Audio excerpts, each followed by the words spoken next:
accelerate the meeting just a little bit. The meeting of the Texas State Technical College Board of Regents is called to order this Thursday, August 8th, 2024 at 11:04. Jonathan, would you please lead us in the invocation? My pleasure. Please go pray with me. Heavenly Father, we praise you this morning for your love and tonight for your faithfulness. We thank you for the abundant resources you have provided for TSTC and help us be good stewards of what you've given us. God, we're grateful for our healthy team and for the committed and passionate people that serve at TSTC and for a noble mission that guides us. Yesterday, Lord, we discussed and envisioned a forging of our future, and we ask your blessing on these plans. Continue to forge us together, making us strong and aligned in our efforts. Grant us the discipline to execute our plans faithfully and the courage to innovate boldly. As we deliberate in these meetings, we ask for an extra measure of wisdom and integrity. Please bless our preparations for our incoming students this fall, and bless those students who will complete their studies and graduate in a couple of weeks. As we leave this place, keep us steadfast in your grace and truth, leading us onward in unity and purpose. And Lord, we ask this all for your glory in honor of your purposes and according to your will. Amen. Thank you, Jonathan. We'll now determine a quorum. I will call your name and request that you indicate your presence. Mr. Ron Widow. Present. Mr. Curtis Cleveland. Present. Mr. Keith Cunning. Present. Mr. Rob Mizzo. Present. Ms. Lizzie Kunitz. Present. Ron Rohrabacher is absent. Mr. Eric Beckman. Present. Dr. Kathy Stewart. Present. And myself is present. We have a quorum. You have the agenda before you. Are there any amendments to the agenda? I'll entertain a motion to adopt the agenda as presented. So moved.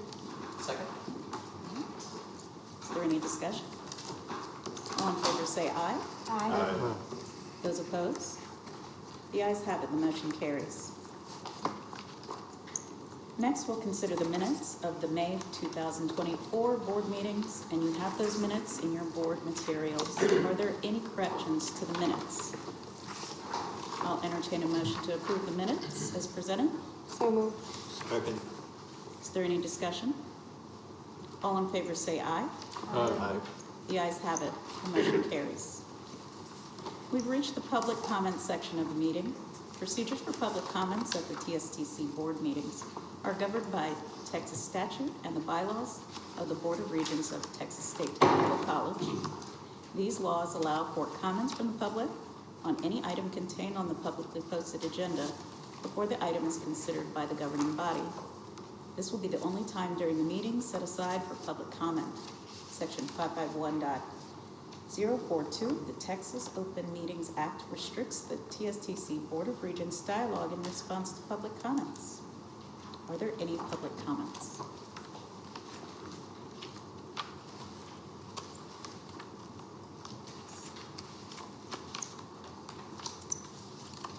No public comments. The public comments period is concluded. Chancellor, do you have any comments? I do, Madam Chair. I have, we're a bit out of sequence. Chad, you want to do your training right now? It's going to be exciting. Yeah. Okay, so I have three topics I want to touch on today, and at your request, I'll go very quickly. And some of these are repeats, and you will see them again next time because they deserve repeating. So I'm going to talk about growth, reaccreditation, and then real estate and construction. So regarding growth, it's extraordinarily important that as an enterprise, we know what exactly are we trying to grow here. Because it's not grow for growth's sake, it's actual outcomes that we are seeking as an enterprise. And so the two most important ones are WIG 1 and WIG 2, which is the placement of our students in the workplace and the aggregate earnings that they earn. We also strive to grow our revenues as an enterprise, including donations made to the TSTC Foundation. And so that's a theme that you will hear in this meeting and in next meeting. You'll hear these themes again next time. Some concentrated more this time, some concentrated more next time.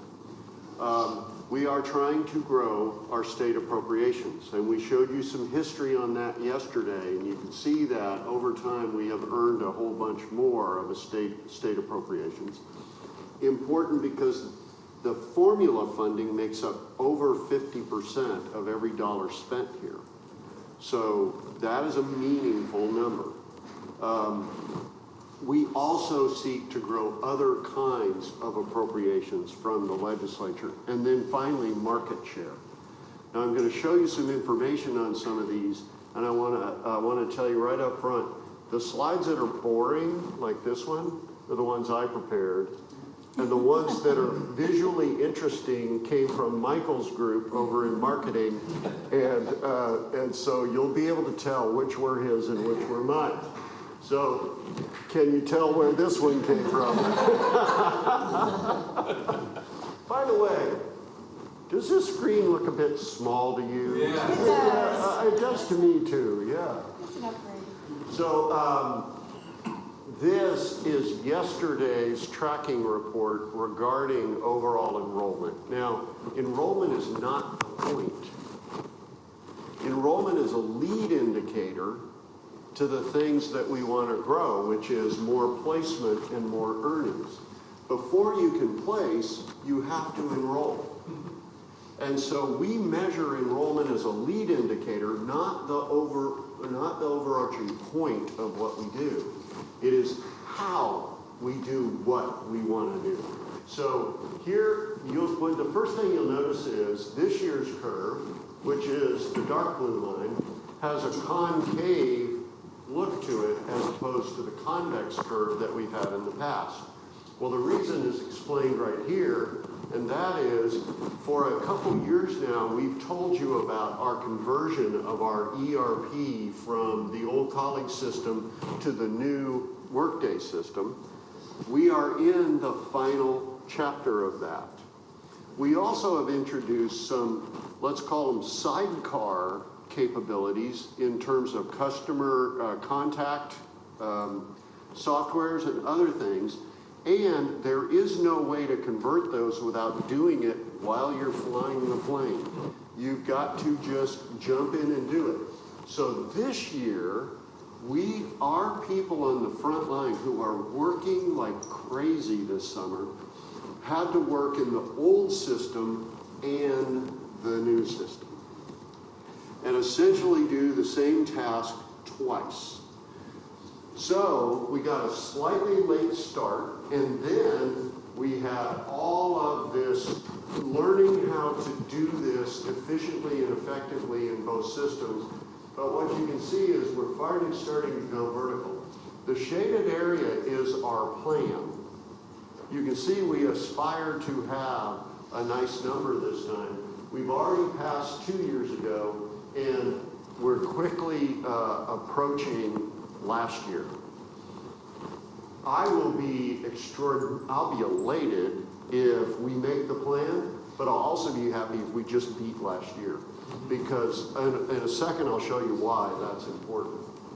So there's some outstanding numbers. We talked earlier today about what's happening down in the megaplex, isn't that what they're calling that region?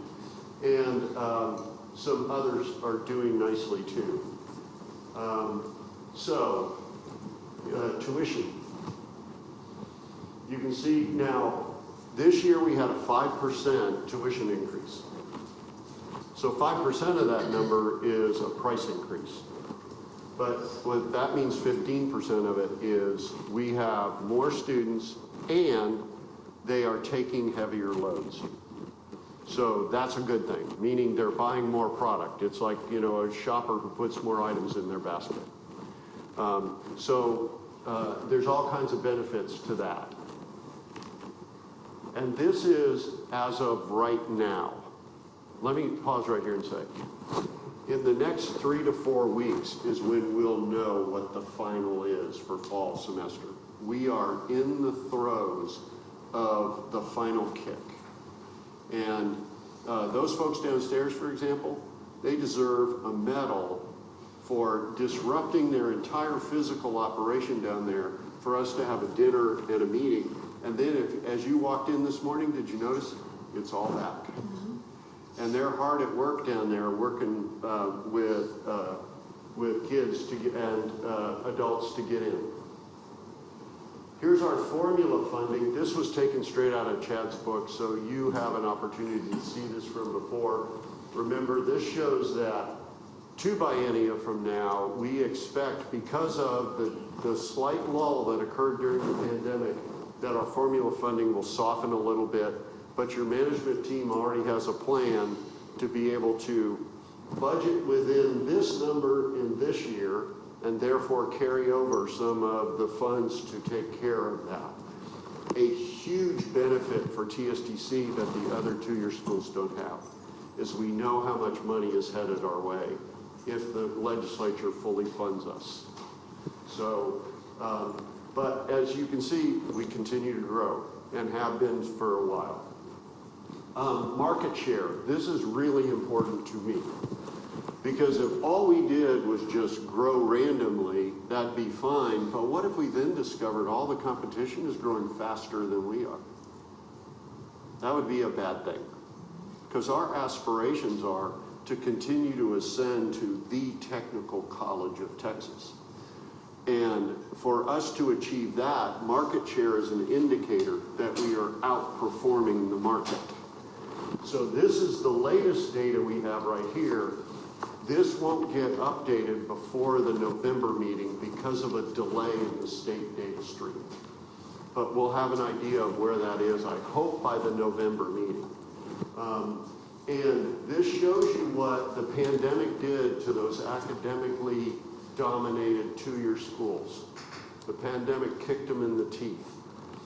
And a sad part for them is that their funding is based on headcount enrollment primarily. And so while we're growing, they were shrinking. And I can't wait to see what happens this year. So we're doing market share. Accreditation. Here are some of the things that we have to do to prepare for accreditation. And by the way, accreditation isn't about a third-party confirmation of your quality, which it is. But it is essential not because we need other people to say how good we are. It's essential because if you don't have it, you don't get to offer federal financial aid. And so it is deadly serious that you do accreditation properly. And it's why we have an extraordinary team of people, dozens, if not hundreds of folks who on top of their normal job take care of documenting what it is that we have to do. And here's just some of the things. We have to make sure that our policies align with how we actually do business and vice versa. Jonathan will have some items for you to consider today where we're rescinding some things and adding some others and talking about the library. This is all timed in a way to make sure that we can prove to SACS that we are doing things properly. Our program inventory, you'll see some about that. Sound physical condition. They assess and grade us on how sound our physical state is. So, and then good governance. You, for example, between now and the next meeting have to do a board self-assessment where you grade yourselves. That's required by our accreditation. So I'm pointing this out because not only do we have to be doing all these, but then our team has to prepare a comprehensive document that we submit to the accreditor to prove out that we're doing what we're doing. So here's the time frame over which we'll do this, and here's the reason why you'll hear us talk about this for the next year. And you'll see activities that we may bring to you that are part of this accreditation. And that's why it's so important, is financial aid. And then finally, real estate and construction. We'll talk about 4 main things: land acquisition on both new counties and existing counties, and then building projects. And we'll talk Many of these will get handled either in the facilities report or in closed session, because when it comes to acquisition, as you recall, the law allows us to deliberate about things like price in closed session so that we don't lose an advantage when we're negotiating with sellers or when we're the seller and someone else is buying. So those are the three main themes that I wanted to suggest you look out for as we go through the meeting today. And with that, I conclude my remarks. So accreditation's every 5 years? Yes, there's and the way it goes is a major and a minor. So the upcoming one is a minor, and it's timed with the consolidation that we did back in 15. So we'll be on that, we'll be on years that end in 5 from this point on. Mike, you showed a statistic about the decline in two-year college enrollment. What about, do you have any sense of where the four-year institutions are? Just curious. Could I pass that to my partner, Michael? Sure. I mean, so loosely, the four-year selective universities continue to have high market demand and high growth. The two-year sector that is your more academic and then your more liberal arts focused are having softening. Some of that is regional, some of that is demographic, and some of that is market. Some of the states that are having population declines are facing very dire futures.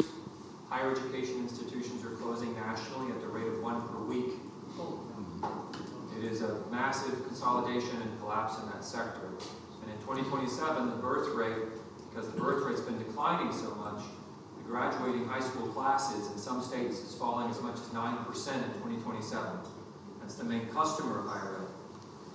So the tumult and consolidation and collapse in this sector is quite unprecedented. Higher education institutions with a vocational focus are having growth. They are growing 16% last year. So what percent, we know what percentage of people coming out of high school go to a two-year college or go to a four-year institution? I've heard only 52% of young people coming out of high school actually attend a secondary education institution in that process. There's a 48% of young people are not going to school. That means, I don't know if that's... I'll take your word. I don't know those. Well, I was pretty good on that first one. There's a lot of opportunities for us to bring people into the workforce and into the skilled workforce, and there's so many jobs. There's so much opportunity. So it's pretty incredible. So Yeah. I can comment on some of those data. The higher ed strategic plan created by the coordinating board used to be called 60 by 30. And it was called that because what Texas needed was 60% of its population to hold a post-secondary credential. And they defined that as some kind of industrial recognized training all the way up to graduate degrees. Any post-secondary training. We needed 60% in the economy. What the data have shown us is that from a baccalaureate and a graduate school standpoint, we're actually graduating at the right number of graduates. What we aren't graduating is the right mix of majors. We have way too many soft degrees and too few hard degrees. Now, I think you know what I mean by those descriptors. That's not higher ed defining what the preferred outcomes are. It's the employers who are hiring those graduates who are saying, we need more engineers, more scientists, more mathematicians, more folks in STEM fields, and we need less in communication and liberal arts and those kinds of degrees. We need more accountants and fewer of those other kinds of degrees. And the failures of colleges that Michael's talking about are the ones who focus on those softer degrees. So our product mix is broken. And all of that is defined by the employer, not by higher ed. And higher ed struggles as a sector to be responsive to what the employers are asking for. That's the breakdown and our competitive advantage. A final point, the real gap in terms of the difference between, say, the 52% you're talking about and the 60 that we need is in our part of the market. There's not enough people coming to our kind of education. And that's why the employers have the skills gap that they have in our area, and why they are beating the drum for, we need TSTC to scale up. I would say there's probably not enough capacity. I mean, We don't have enough. Yeah, I mean, that's maybe one of the limiting factors. The other advantage we have is Texas. The population of Texas is growing. Yeah. Our high school graduation rates in Texas for the next 30 years are flat to slightly increasing, and that is in large part because people are moving to Texas.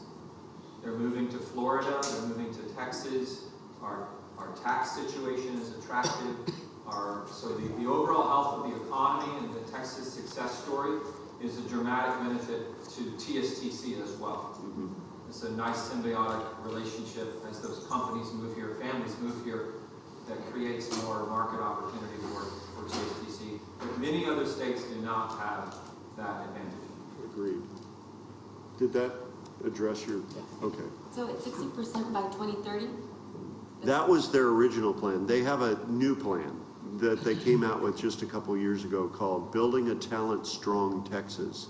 And it was essentially 60 by 30 2.0 is what it is. It still acknowledges, for example, until 60 by 30, the higher ed plan didn't even mention schools like us. It was university focused. And so when 60 by 30 was developed, for the first time they brought in a lot of industry leaders to help them build that plan, and it was the employers who insisted that you broaden your definition of what college completion means. And so in that first plan and the plan we have today, our school is squarely in the middle of what college completion is, including all the extraordinary work that Cledia does in terms of spot training in various industrial sectors. I mean, she trained 3,000 welders last year. That kind of training is also counts in how they measure things in a way that wasn't true before. And what is the current statistic right now? In terms of what our... Of the population that has a post... I don't know, but I can find that out and report back next time.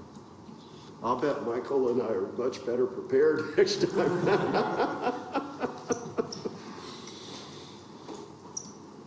The bottom line is this, you know, we're really in the catbird seat.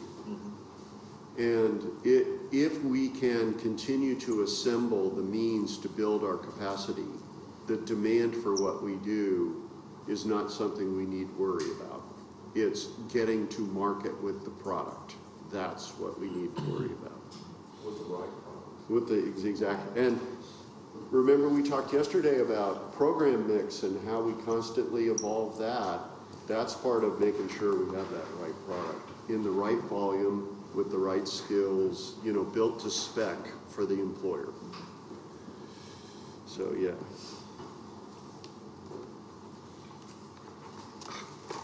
You ask a question. Well,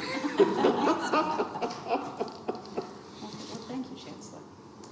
We'll now begin the committee section of the agenda. First up is the Committee for Student Learning and Student Development. I'll now call on Dr. Kathy Stewart. All right, thank you. The Student Learning and Student Development Committee met virtually on Friday, July the 26th. Jonathan reported on the work of his team during the last year. And the team is very focused on being ready for the fall, and they are on track for getting things where they need to be. We also talked about the plans for 2025, growth being the main theme, filling both our new and legacy facilities with students, and maturing our processes and partnerships. There are 6 routine minute orders for this quarter, and I'm going to let Jonathan walk us through those. I'd be glad to do it. And they are very routine. The first relates to a contract approval, and it's for a software contract for the system that our students interact with for their learning. So they access their courses, engage with their syllabus, engage with their faculty. And the name of the company is Instructure Inc. That contract is expiring, and rather than go to market, we want to continue with that contract. But we didn't have a renewal provision, and so we have gone through the process of getting that amended. But when you add up the 3 new years on this contract, the last 2 years, it exceeds what we're authorized to execute. And so we would respectfully request your approval of this contract. So that was page 2, minute order SL 0424C. On page 3, we have our program inventory provided to you once again. We had one minor change come up. We had a brief suspension of our partnership with John Deere on with our diesel program, and that is being reactivated. We want to reactivate it this fall, and so that's creating a sense of urgency. And with the new partnership agreement, we'd like to actually have, in addition to the associate's degree, a type 2 certificate that would stack into the full associate degree offering. So your approval of that would allow us to offer that this fall.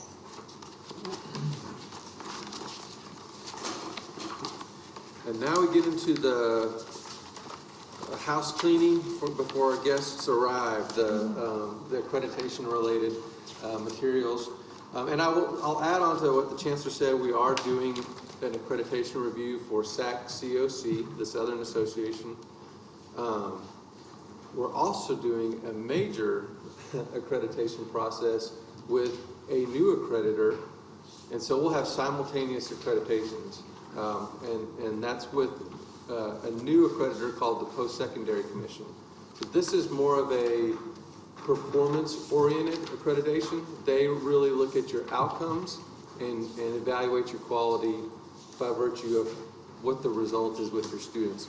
So that's going to be the inaugural accreditation with them this current year, and so those two things will happen side by side, which is kind of handy because there's very similar processes that we go through. So in some cases we might be going through a step with you for SAC-COC, and in some cases it might be with the Post-Secondary Commission, and we'll keep you posted all along the journey there. So on page 12, this is a policy we would like to rescind. You can see it was originally adopted, I think, in 2001, and we operated quite differently back in 2001. We actually had a different process for evaluating faculty than we did for all the other employees. That's no longer the case. We still have an obligation to have a process for evaluating faculty, but what we use for all employees suffices. So this is redundant, and we'd like to clean it up and rescind it from our inventory policies. The next one is on page 13. It's another cleanup minute order or cleanup policy. We have several policies that relate to keeping our curriculum updated and refreshed. This is, really inviting the board into the weeds, having it establish a curriculum committee, and there's the ongoing maintenance of that. That's really not necessary. So it's our suggestion that we rescind this, and it's sufficiently covered under the other minute order that exists. And then on page 15 is a package deal with the following minute order, and they have to do with our library, the way we operate our library and the policies associated with that. During the pandemic, we shifted from an on-premise library, kind of the traditional way you think of offering services to students around library resources. The pandemic caused us to learn how to do that fully online in a hurry. And as a result, we decided the traditional way is really no longer relevant. And so the new policy for how we evaluate and ongoingly assess and continuously improve our library services is provided on page 16. The prior minute order rescinds the one that needs to be superseded now. And so as far as policies go, this and accreditation goes, this really establishes what's a minimum service, and so we want to make sure we document that and then make sure we absolutely deliver on that. But then we'll continue to evaluate and envision an ideal and pursue that, and that's part of what this process enables is continuous improvement, continuous evaluation of those services so that the students are well equipped. So that concludes all of the minute order. If y'all have any questions, I'd love to. Let me add color commentary to that last one that he just said. In 2004, I went through the first accreditation that I ever had to experience. And part of the visiting team from SAC COC included a librarian. And part of what she did as she assessed the worthiness of our learning resources is she counted how many books we had in the library. That was part of the standard, was physically counting the books. So I think it's another sign of the times that in our lifetime we have seen the data storage, the knowledge repository of a college or a university change from a physical object to a ubiquitous digital cornucopia. And Jeff's gun. Exactly. So it's just what a phenomenal change it is. If you go to our library at some of our locations now, you'll find an empty room. So, wow. It's kind of like the yellow pages. So we'll be eager to turn those into real learning resource facilities. It's a real metaphor for higher education and the value proposition, right? What you count really matters, and I think we're really changing that in a big way. Jonathan, what's the difference between the John Deere associate degree and certificate? So the associate's degree requires all the academic coursework, support coursework. The certificate degree doesn't require all of that. So the certificate's more technically oriented, and it's all the applied learning that happens in the lab. The associate's degree is just essentially more comprehensive. But the one builds on the other. So all students will now matriculate from the Type 2 certificate into an associate's degree if they opt into that. So is a certificate like 1 year and associate's? Essentially, yeah. The Type 2 certificate's a bit longer than the Type 1 certificate. It's not quite the length of the associate's degree. Any other questions? Thank you, Jonathan. Pleasure. Madam Chair, that completes our report. Thank you, Kathy. And I'll call on Ron Biddup, Chair of the Fiscal Affairs Committee. Thank you, Madam Chair. The Fiscal Affairs Committee met on July 29th virtually, and we did that to discuss the minute orders and reports that you have in front of you. Starts on page 17. And in there we've got 5 minute orders and 5 reports, and then we're also going to talk about annual contract training, and I would ask that Chad Wooten do that for us today. Thank you, Regent Whittup. And actually, the very first minute order, we have a slip sheet for you. We believe that an error is not a mistake unless you fail to correct it. And so we will correct it now. With all of the documents we've printed, we missed one, but it's that the schedule that goes along with the first minute order you'll see, which is a schedule of tuition and fees. We had a miscalculation on statutory tuition for non-resident students, and the highlight is the correction. But the substance of the minute order is to approve the schedule of tuition and fees effective for the fall 2025 semester which is actually fiscal year 2026. So it's not the fall that's starting now, it's the fall that starts a year from now.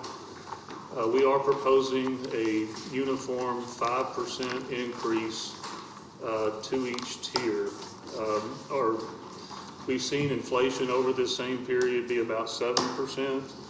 And with our growth plans, we initially planned roughly a 3 to 5% increase every other year. And so we're sticking with that part of our plan. And in the schedule, you can see, I know we spent some time talking about the tiers yesterday. The difference between the tiers, very roughly between tier 1 and tier 2, you're going to pay $500 more per semester for a tier 1 program, anywhere from $3,500 for a tier 1 program to $2,100 for a tier 4 program.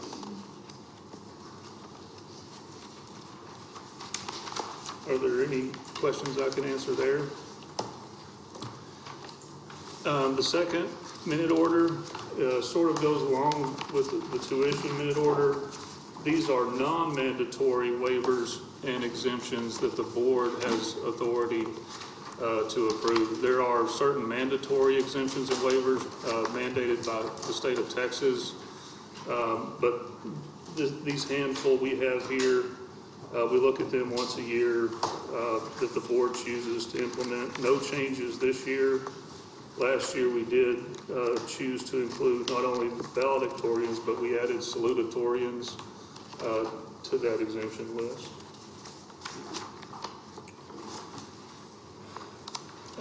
The next minute order is to approve the operating budget for fiscal year 2025. This is another way of looking at the 38-page book that we looked at yesterday, except it's all on one page. This statute requires us to present it by fund to the board, and so you'll see the different fund types. E and G stands for education in general. GR stands for general revenue. Those are all appropriated funds. So you'll see, again, we have a balanced budget with the use of $7 million of reserves of $346,497,717. One other point of note in the additional information, we also budget FTEs, which stands for full-time equivalent employees. Not only are we appropriated dollars, but the state appropriates us FTEs that we cannot exceed. And so we budget those as well. This year, in fiscal year 25, we're budgeting 1,859, which is actually just a hair down from the 1,878 we budgeted last year. Any questions on the budget and order? What's the state mandated limit on FTEs right now For us, it's higher, much higher than the 1,800 because our appropriations went up. I don't know that number off the top of my head, but I know we are within the cap. And we'll certainly find that out and get it to you. Should we exceed the cap, by the way, we're obligated by rule to notify the Legislative Budget Board that we're over the cap and seek their permission. In past years, we would do that routinely. In all the years we reported to them, we never got a reply. Yeah, that is.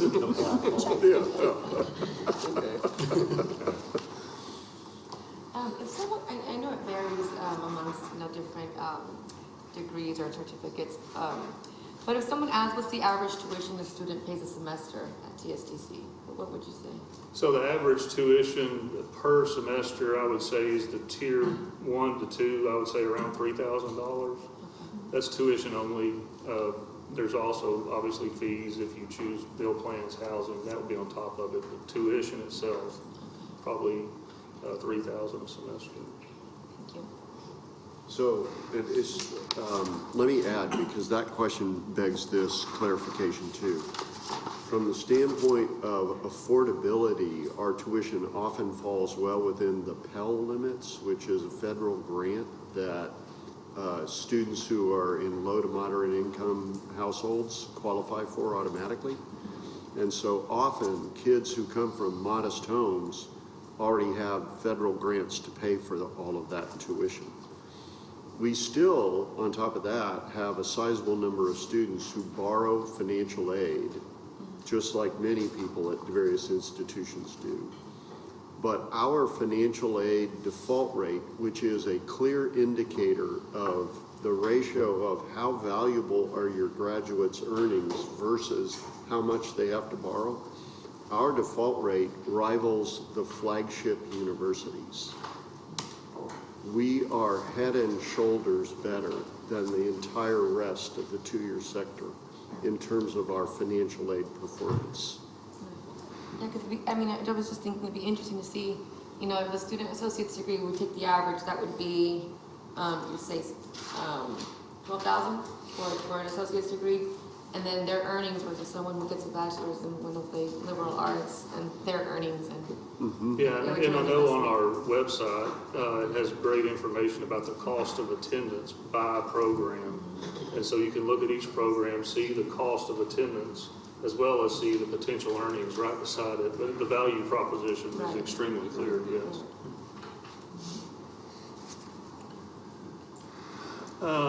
The fourth minute order we have is to approve appropriation transfers. There's actually two parts of this. One is to approve the final transfers for fiscal year 2024, and then the initial transfers for fiscal year 2025. As we've talked about, I think before, the legislature still appropriates our funding by campus. And so we have to do some shuffling from time to time to make sure all the money gets spent in the right place. This is really pretty minimal. We have, roughly $150 million of appropriations, and we end up transferring 2 or 3 million each year, depending on how things fall out. So again, the final for fiscal year 24 and the initial for fiscal year 25.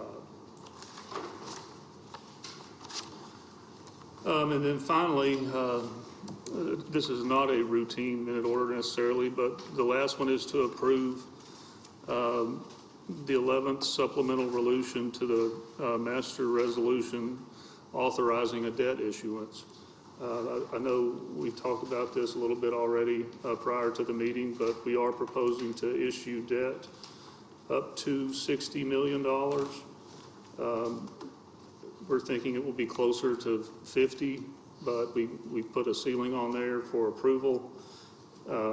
This is to, as the Chancellor mentioned, new campuses, new sites to acquire land across the state of Texas. So this resolution would allow the Chancellor and other designees to execute all the necessary documents to issue the debt. One thing of note, a part of this debt will be funded by state appropriations. We had an authorization for North Texas CCAP project. At the time, we didn't issue that specific authorization, and so we're now doing that. So of the 50 million, 13.5 will be paid for by the state. And that is all the minute orders. On to 5 reports. The first of which is the quarterly investment report on page 33. This is our cash balances each quarter. You'll see for the quarter ending 5/31/24, we did bump up in operating funds approximately $5 million. The spring and summer, we're able to make up some ground after a big cash outlay in the fall. And then toward the bottom there, you will see we are spending down our bond proceeds as construction projects go up. The second page, we just have a handful of CDs for our endowment funds, and we are continuing to watch interest rates. Still just under 5% here. Total investment income so far for fiscal year '24 is $12.8 million. Just this last week, the markets have seen a lot of movement. It's widely expected the Fed will reduce rates in September, so we'll watch that. But we have accumulated quite a bit of interest income that we can supplement our capital projects with. And then we looked at this last page yesterday. Again, we build our reserves over time and then strategically deploy them. So right now, up until next month, we are still in the mode of building reserves, and then we will likely deploy some of these in fiscal year '25 as we fund our growth. Page 36 is the pledged collateral report. The state requires us to fully collateralize all of our funds all of the time. And this shows us that we had sufficient collateral as of May 31.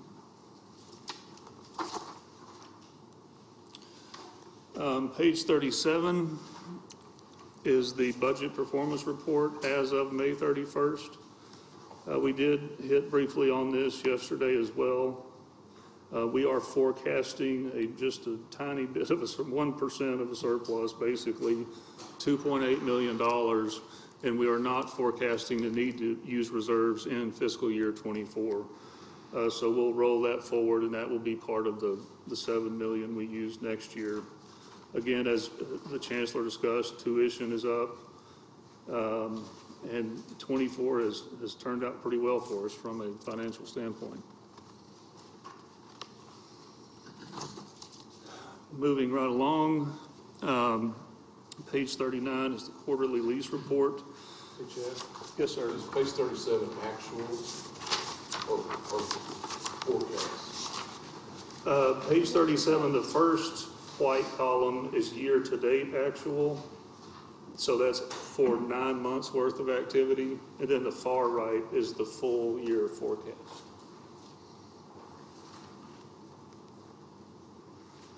And I don't mean to breeze through it. We can certainly answer any questions we need to. We do have the notes page that hopefully speaks to it, but happy to answer any questions.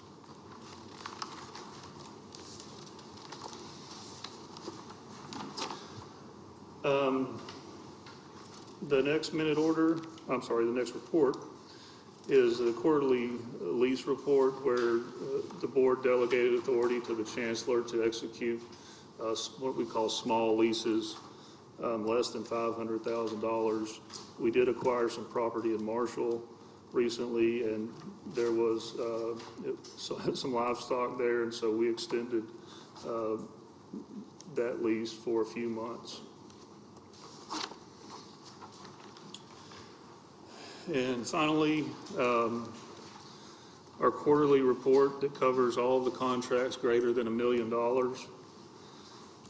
We finally now have, you'll see in blue, the two new, on this page, the two new contracts, the big CCAP projects in Abilene, as well as in Harlingen. On the second page, there are a couple other new ones. Our welding equipment and services just now exceeded $1 million, so that was added to the report, as well as landscaping services in Waco. And of note, we do have the one contract that is actually a revenue contract, not an expense. That is for CDL training with TxDOT. That's a lot of reports and minute orders, but happy to answer any questions about any of the 10. We have one contract for all electricity statewide. I think most of the campuses are on one contract. Is that right, Kevin? Yeah, most of the campuses are on the new contract, but there's some locations that have independent providers. Marshall is one of those.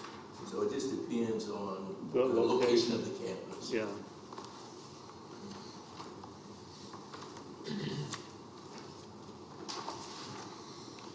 And finally, I have some training for you. I think right here is my clicker. Oh, there it goes. So yes, each year the Board of Regents is required by statute to be trained in contracts. So we'll do that right quick. Specifically to the Board of Regents, you must receive training on an annual basis, and you must approve contracts with a value of more than $1 million or expressly delegate authority to exceed that amount. And so that is this report we just looked at covers that one, as well as the minute orders to approve the contracts themselves. Secondly, specifically to the Board of Regents, TSTC may not enter into contracts with a vendor if a member of the Board of Regents or their family members within the second degree of consanguinity owns at least 1% of the vendor. And we put the chart up here because I can't ever remember. So first degree of consanguinity, which is blood relation, is your parents and your children. The second degree is your grandparents, your grandchildren, your brothers, and your sisters. So if any vendor if any of those family members own at least 1% of one of our vendors, then we need to disclose that through what Ed uses in the conflict of interest form. And you are hereby trained. Thank you. We would like it to be reflected in the minutes that the Regents have received their annual contract training. That's the easiest one. Anybody have any questions for Chad?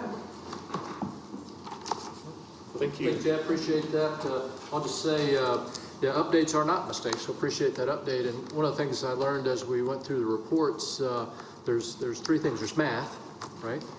And then there's GAP, and then there's SOTM, or State of Texas Math. Yeah. And so, because I questioned some of the percentages, I said, well, this doesn't exactly line up. They said, well, you got to take this number from here and this number from here, and that makes the number, right? And and your folks knew exactly what that was, so appreciate that. They're right on top of it. So, and with that concludes our report. And I'll call on Keith Honey, Chair of the Facilities Committee. Thank you, Madam Chair. Our committee met virtually on August 6th. Rick and Kevin and the team, and we had a thorough discussion, overview of what's going on in facilities and construction. In addition, Kevin and his team gave a very good overview and update on what's going on in the campus service activities area. And we will have a report in November from Kevin and his team about that, which will include, as I said yesterday, review of where we are on deferred maintenance, which I think we'll all find of great interest. So I think there's one revision in the major projects update report, Rick, that you're going to give, and that's in your handout here on the right side. You'll want to pull that out before Rick gives his report. Looks like this. Other than that, we've got 4 minute orders and a couple of update reports that Rick will go through, and so I'll turn it over to Rick. Thank you, Regent Honey. We do have 4 minute orders. The first one is an acceptance of the project, and the other 3 are an amendment to our contract budget for CCAP. The first one was a project to abate and demo the properties that we had acquired over the last 2-3 years. These are the properties in Waco that were bordering the perimeter of our campus. Included in your minute order are some illustrations of those properties and the end result. I will say that give kudos to my peer, Vice Chancellor Simeon and his team. The first illustration shows a storage unit, and you can see some of the brush in the background of it, but once that was demoed, the brush just popped out. So Kevin and his team stepped in and cleaned all that up, as well as accepting the responsibility for the future maintenance of those sites. Any questions with the first minute order?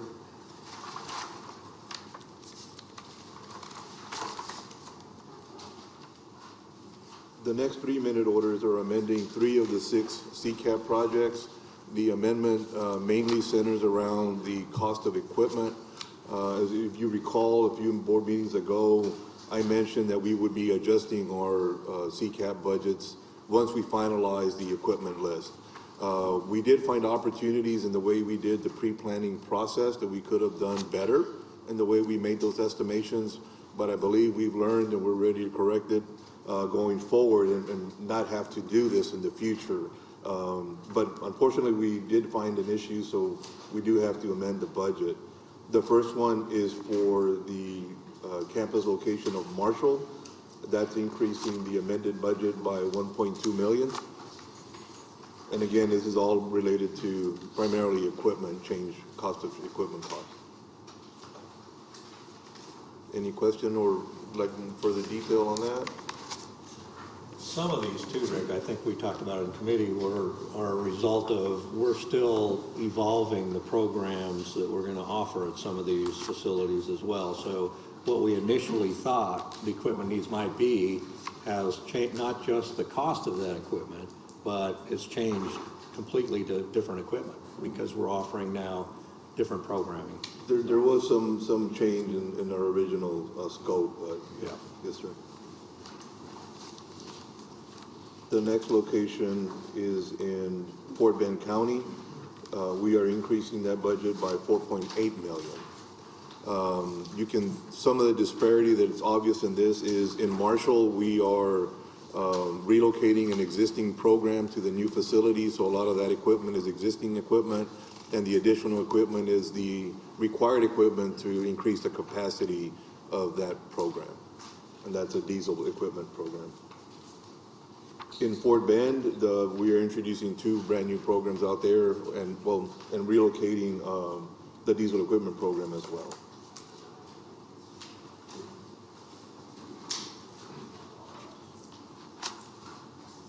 The last one is in Abilene. That one has an increase of 4.3 million. I will say that in Abilene, we didn't introduce a previous minute order in the November board meeting where we increased the budget because we made enhancements to the aesthetics of the building. We felt that the way we designed it wasn't up to par to what we expected, and we didn't catch it in time, but we did catch it in time to actually perform the work without having to make any major changes to structure. So we hadn't broken ground yet, so it was timely. So the increase of 4.3 is for equipment and for some of the costs associated for enhancement. The minute order in November only included the amount that exceeded the budget amount and not the total cost of the enhancement. So a portion of 4.3 here is some of that enhancement cost, so it's not total equipment cost. And as Regent Honey mentioned, I do have an amendment, and I'll remember my buddy's name today, Chad. As Chad mentioned, it's not a mistake if you correct it. So we do have quite a few changes on the major projects report as customary. Anything in red font reflects a change. The majority of these changes are related to budget changes as we described right now. All of these, the ones that we don't have a minute order, are within our approval authority based on the established previous minute order, but every location did have an adjustment to budget based on the equipment cost. But not all of them merited a minute order amendment to that project. Does that make sense? Mm-hmm. Okay. The other item is the far right column on the percent complete. We found we had some inconsistencies in the way we were recording them depending on the location. So what we opted to do, since the major projects report is more financial, we're reporting the percent complete as in regards to expensed funds for that project, and we're relying on the update that we provide you at every board meeting to reflect where we are as far as project completion based on the timeline. So the percent complete on the major projects is financial, and the actual construction progress can be seen on the construction update report. Any questions? Hey Rick, can you speak to the first item, the campus-wide drainage? It says unfunded. What's the status of that? This one project is in partnership with a couple of neighboring communities dealing with drainage, but we are last on that list as far as when we start our project, and our costs will be depending on where they are in the process. So that's where we are, but we haven't funded it because doesn't look like it'll materialize anytime soon. Okay, so we don't know the timing of it yet? No, sir, No, not yet. okay. So it's on the list, but to be determined? Yes, sir. Gotcha. What I'll do is I'll get you a fair estimate to give you an idea of when we anticipate it may be. Very good, thank you. Yes, sir. Also on your packet that we'll discuss in closed session is on the left side is all the closed session materials for your reference. Yes, sir. Yeah, yes, sir. This was part of my oral report. There's nothing major change to it. A few changes on it are the red font items, which relate to the minute order changes that we made. The other changes is some of the task items that have been completed or anticipated, and then obviously we keep updating the pictures on it. That's a great report. Thank you. Oh, you're welcome. You're welcome. It's we're fortunate that we're able to compile it in a way that just makes it easy to read and follow versus I don't know, 200-page Gantt chart with the guys monitor every day. Okay, any other questions or comments for Rick? Thank you, Rick, and Yes, thanks to your team for continued great work. That concludes our report.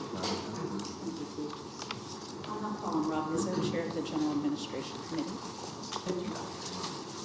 So the General Administration Work Group met on Tuesday, August 6th. We met virtually. A couple of us were in a car driving 85 miles an hour down the road, but we had a very good meeting. The team provided updates from their divisions, and I am excited to see the growth that TSTC is going through. There are a few items that I would like to share with all of you. And I'm just, I've said this every time I've spoken on this. The team is just exceptional. I mean, they're absolutely exceptional. And I think from Pamela and her HR team, they're doing a great job at embracing new technologies, including AI, to enhance processes and communications with employees. They're staying ahead of the HR space in terms of employment law and compliance, and changes happen fast, and this team pivots on a dime. I would say that I'm very impressed. I've got a lot of friends in HR and industry, and the adoption of AI is very slow. And it's exceptional to see TSTC really adapting that and really beating the industry in a lot of that. So, I mean, getting out in front of it. And I think that's going to be a big part of our future. As you saw yesterday, the 2024 survey of employee engagement results are in. And TSTC is a top-tier company based on the feedback from employees. I would say it's a top-tier company compared to not only our peers in academia, but also in industry. And I think if we outperform the customers that we serve, I think that means a lot. So I also want to highlight Michael's team in marketing. Not only did they switch CRM systems and transition to Workday Student, but they also increased media buys, which all in all has led to record-setting tuition revenue. And I can say that going through a major ERP change, I don't envy you at all. Yeah. Well, the joy is shared with OIT and every other division as well. Yes, it's a gift that keeps on giving, throughout the entire organization. Now there are still challenges, as and as there is in everything, and the teams are working through in the new systems. So they're working through all the changes and adapting to the new systems. But everybody's optimistic of meeting the aggressive goals that they have set for themselves. So I think the goals are aggressive, and I think we're definitely not sandbagging for sure, which I think is very impressive. So IT, very important. So the IT space is ever evolving. I mean, the world's ever evolving in that world, and with cybersecurity and all the increased threats in the world. So we're evolving and growing with those threats and opportunities. And it's daunting. Luckily, we have Dale. So he is leading his team to mature their engineering chops while implementing robust cybersecurity initiatives across the state to protect college assets and intellectual property. And I'll say, I've been a regent now for about a year and a half, and the changes that I see in the IT infrastructure and the things that you're working on, I think are incredible. I think it's very important. I mean, I can tell you in business, that's the one thing that scares me the most is cybersecurity. I mean, it's terrifying. So now government relations, led by Gail, so has been spending time this interim building relationships with new legislatures, staffers and maintaining relationships with TSTC supporters, including various associations. They are working to finalize the strategic initiatives for the next session, and we'll hear more about that in November. I will say it's going to be an interesting year. So we talked about this a little bit, but I think going through the end of the year, who knows what's going to happen? Who knows who we're going to be working with? But I'm sure we will be doing a good job no matter who it is. So I have a lot of confidence in us in that regard. Now, Cledia is leading the External Relations Division to grow and diversify their processes and offerings. This has resulted in a 29% increase in matriculation of students from the pre-college programs, as well as a 26% increase in dual credit students among the 105 partners across the state. Her team in career and workforce training is not only increasing revenue, but it's becoming the trainer of choice for industry in the state as well as nationwide. So I'm going to now invite Cledia to present an update on the awesome work of the TSTC Foundation. So, thank you so much, Regent Misso. Thank you. It's an honor to be able to present to you guys. During our TSTC Foundation meetings, we often start with a mission moment, right, where we're able to speak to and kind of put a visualization and a point of reference to all the work that the team does.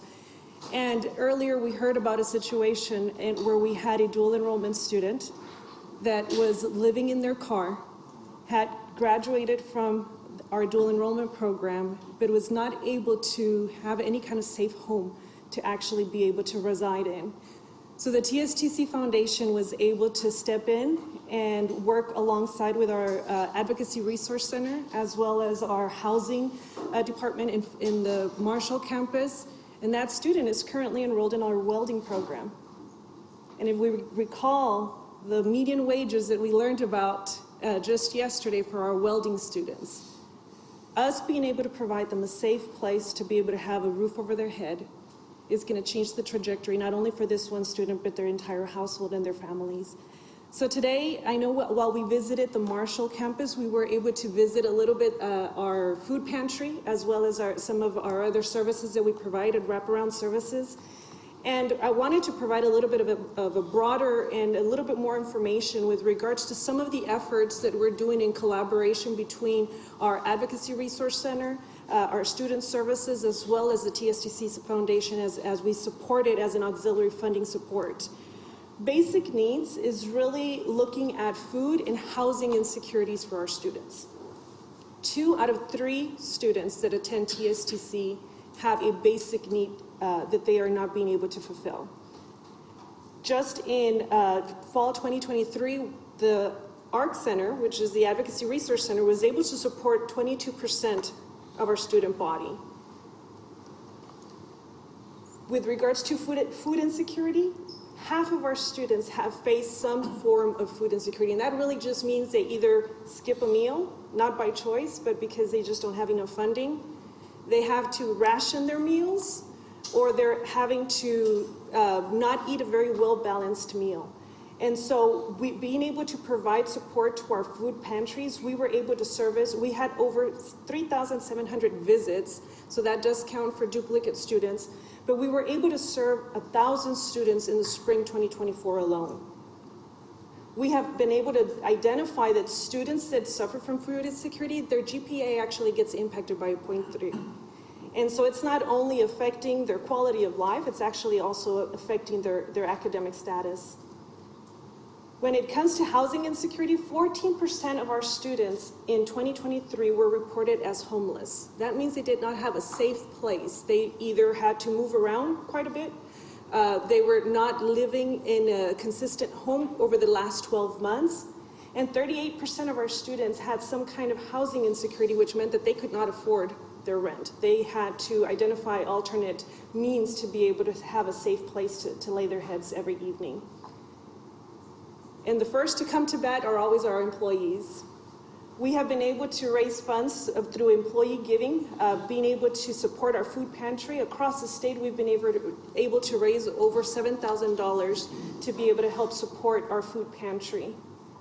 That is also being supported through major gifts from our community partners, as well as annual giving that we receive from some private foundations and other corporations, And we've been able to raise over $43,000 to be able to help support our food pantries. We also identify ways that we can be able to partner with community-based organizations that we can be able to help support and provide those resources to our students as they navigate higher education and prepare for their careers. We have a separate fund also identified called our Helping Hands. We often hear our chancellors say that many of our students are a flat tire away from graduating. So we know that emergencies happen, and there's some of those immediate needs or emergency needs that our students might not be able to have that emergency fund available. So our employees have been able to contribute over $18,000 into our Helping Hands funds. Of course, our community is also a strong supporter.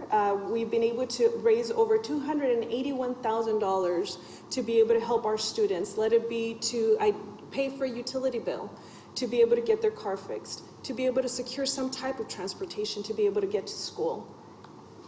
We've been very blessed to be able to utilize some CARES funds over the years.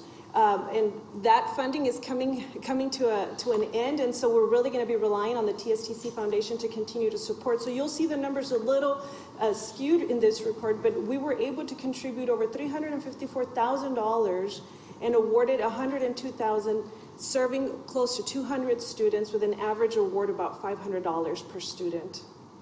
Some of the needs that we see our students that they face is childcare needs, transportation, books, tools, medical expenses, emergency expenses.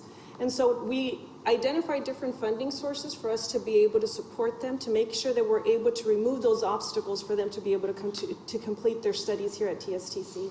We're able, just in the spring of 2024, we were able to help over 300 students with the Helping Hands funds. We were able to provide $40,000 for transportation expenses and be able to continue to help support our students. But we can't do this alone. And so we've been able to look at being able to reach out to the community to be able to give them a point of reference with regards to how can a small donation of $10 a month, that could provide essential groceries. And you'll see that essential groceries, we're talking about beans, rice, bread, something that can be able to provide an essential meal for them. For 12 students, if somebody would donate $10 a month, I'm sorry. For $25 a month, we can help those students actually have more robust groceries and be able to help those 12 students with a complete grocery list. With $50 a month, they're able to help not only the students, but up to 12 students with a small family. And for $100 a month, they're able to provide from hygiene products to essential meals to 20 students and their families throughout a year.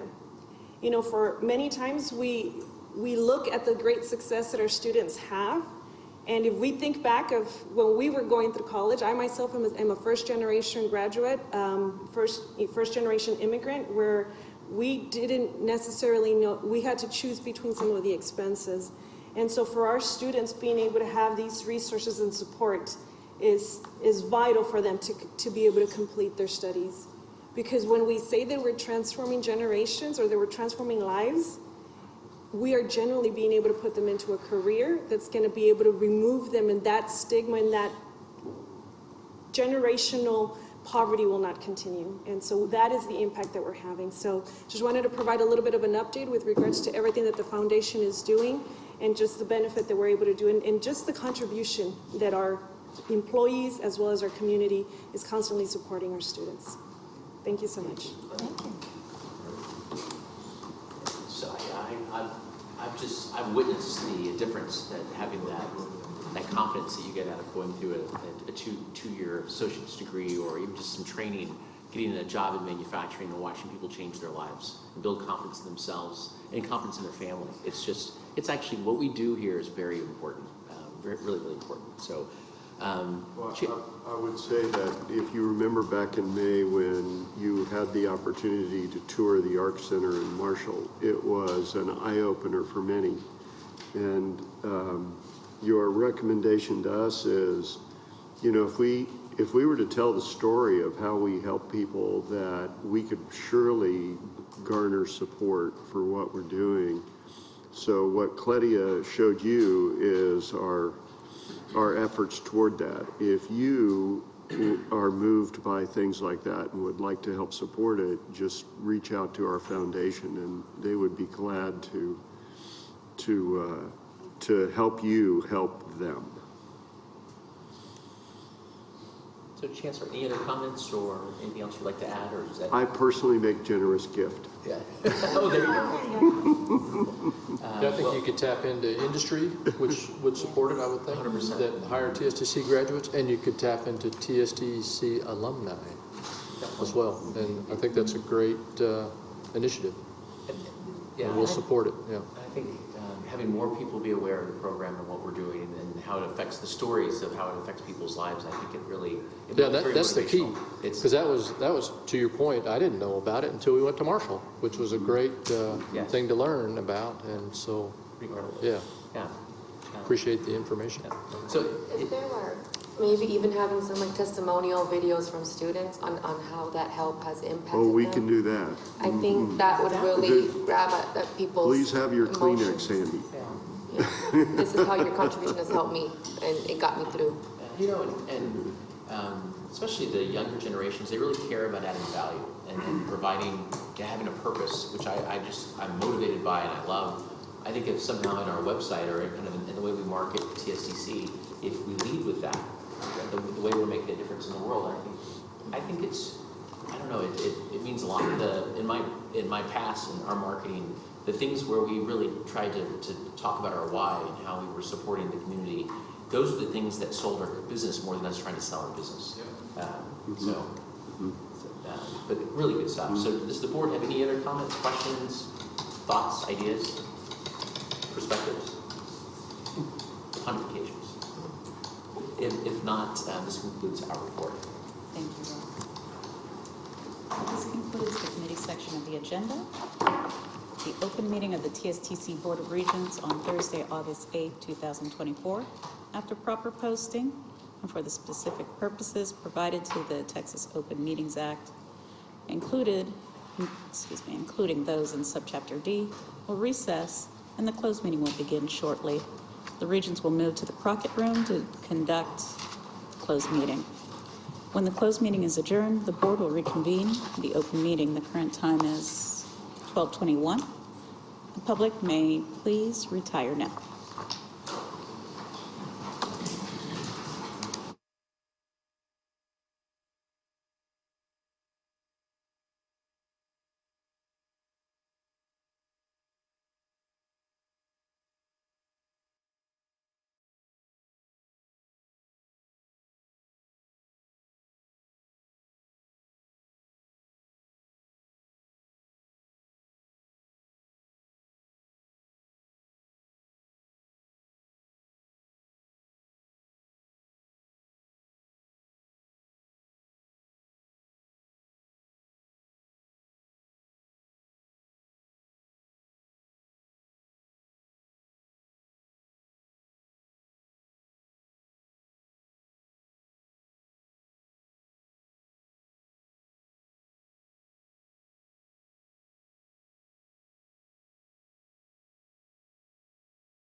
That's cool. Yeah.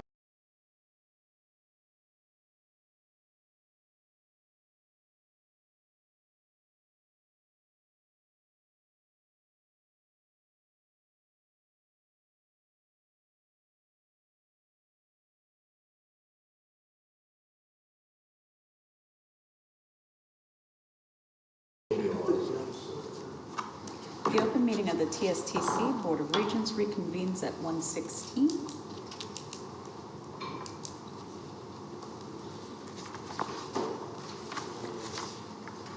All right, is there any further discussion on items covered during the closed session today? Yes, Madam Chairman, I have some recommendations, actions coming out of the closed session. I'd like to propose consideration and approval of minute order CS 08-24. So moved. Second. Is there any further discussion? All in favor say aye. Aye.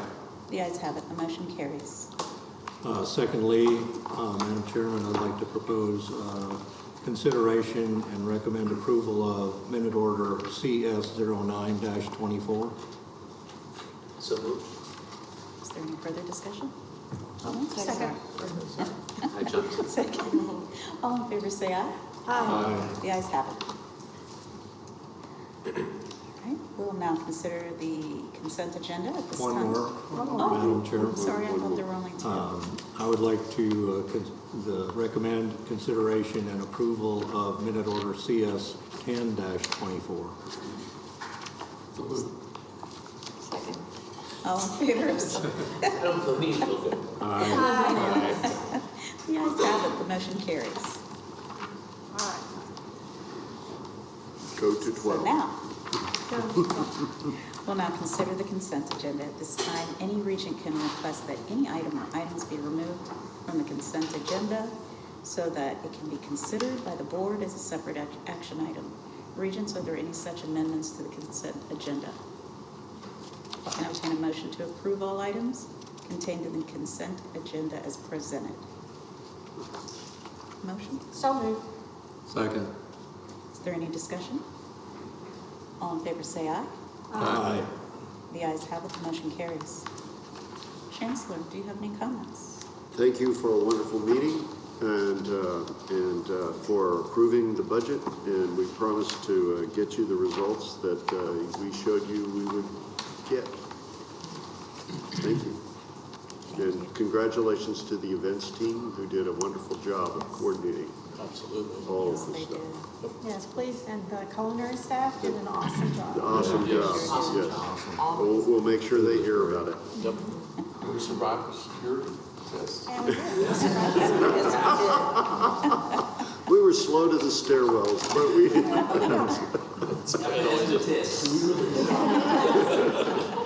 Yeah, it's just going to measure the time until we actually, from it started until we actually left, but that's good. And yes, and to a beautiful venue. You have a lot to be proud of for the renovation on the first and second floor. It's beautiful. I think it will do well for many years. It's a very adaptable space, as we proved last night. For me, if I were a student walking in the door, I'd be going, yeah, I want to go here. They're very friendly, open. Yeah, it's great. well, thanks go to Rick and his team, and then the other vice chancellors who contributed to design. So way to go, Rick. Yes.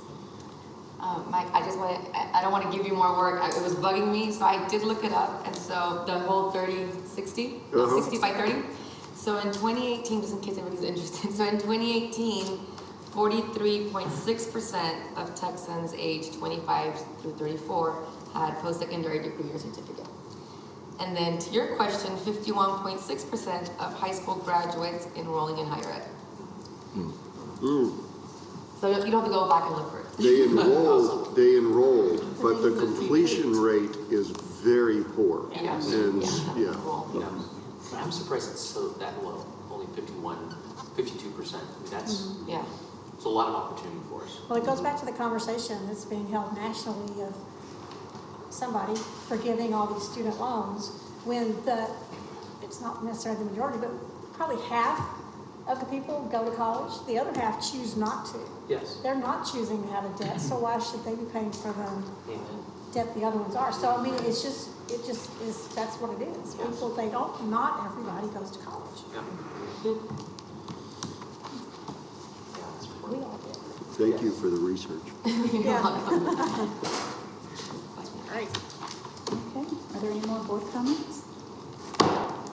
Okay, the next Board of Regents meeting is scheduled for November 7th, 2024 at the Hutto campus. Let's see. If I can flip pages. All right. And Chancellor, I'd just like to thank yourself, the board, excuse me, the board would like to thank you for your hospitality of having us here at the Waco campus. Your staff and faculty and the TSTC Foundation, I think we can all agree that they're amazing. They're amazing. They really are.